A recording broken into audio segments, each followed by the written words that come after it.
Ada berita yang bersumber pada laporan AIDS Data, sebuah lembaga riset pembangunan di bawah College of William and Mary. Laporan ini mengungkap data dari berbagai negara terkait yang berhutang dengan Tiongkok, termasuk Indonesia. Dua klarifikasi data hutang ke Tiongkok yang dibahas dalam laporan itu yaitu: satu, unreported debt atau hutang yang tidak dilaporkan. Yang kedua adalah hidden debt atau hutang yang disembunyikan. Khusus hidden debt, Indonesia dinyatakan bahwa berhutang sebesar US dollar 17,28 billion, yang mana lebih dari 4 kali sovereign debt Indonesia kepada Tiongkok, yaitu sebesar hanya 3,9 billion US dollar. Mengapa hidden debt ini penting untuk dibahas? Ini kembali pada status pembahasan kita terdahulu tentang keuangan BUMN. Hidden debt ini dimiliki oleh BUMN, dengan demikian tidak akan muncul dalam balance sheet pemerintah, namun muncul dalam balance sheet BUMN tersebut. Perbedaan antara sovereign debt dengan hidden debt adalah: satu, apabila sovereign debt default, maka tidak ada satu negara pun di dunia ini dapat membangkrutkan negara lain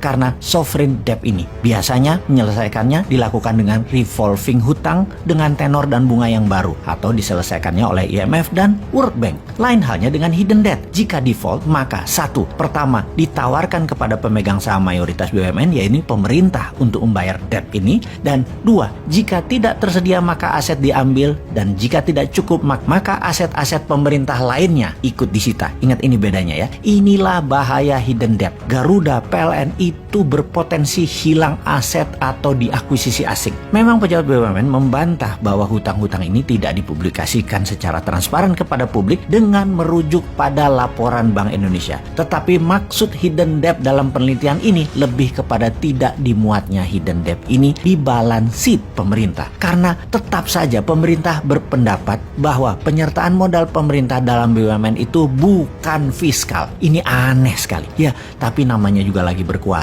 Ini yang ditakutkan mereka kalau suatu hari mereka tidak berkuasa lagi. Aturannya dibalik ke sebagaimana seharusnya. Mereka bisa kena pasal pelanggaran dan penyalahgunaan kekuasaan. Dan ini penjaranya panjang, baju oranyenya panjang hal ini, dan banyak lagi berjamaah. Oke, kita lanjut. Jadi paling aman sampai tahun 2024 atau 2029 masih dikawal mereka. Kalau perlu tambah 3 tahun dulu diperpanjang jabatannya dengan alasan pandemi. Lalu 2027-2032 juga masih diperpanjang kekuasaannya ala Putin. Tukar presiden dengan perdana menteri, balik lagi presiden. Jadi yang jadi wakil presidennya adalah presiden sekarang. Pokoknya diputar-putar aja, tukar presiden jadi wakil presiden. Lalu dari 2032 dan 2037, 10 tahun tambahan ini masih kelompok mereka juga. Mirip Putin aja mengendalikan Rusia. Ya nggak apa-apa juga, namanya juga mereka berkuasa. Semua ini bisa-bisa saja, namun digaransi Indonesia akan tetap menjadi middle income country. Sekali lagi, apapun yang mereka lakukan tidak akan membuat Indonesia menjadi negara maju, tidak buat miskin. Namanya middle income country, nggak naik nggak turun.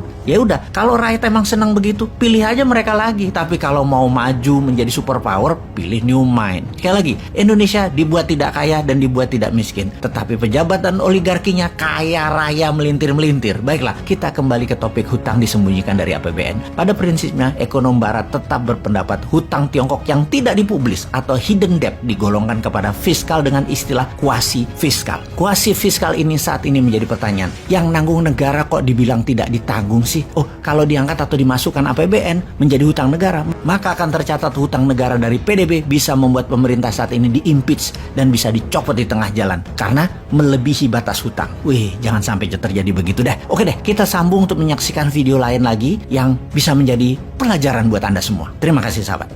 Pemerintah utangnya meningkat, ya. Pemerintah bilang kecil utangnya itu bandingkan sama Jepang. Jepang itu utangnya 215% dari PDB, Indonesia cuma 29%. Tapi jangan lupa Jepang juga ngasih pinjam ke Amerika, jadi dia debitur dan kreditur. Indonesia bunganya tinggi, Jepang bunganya 0, jadi bebannya besar.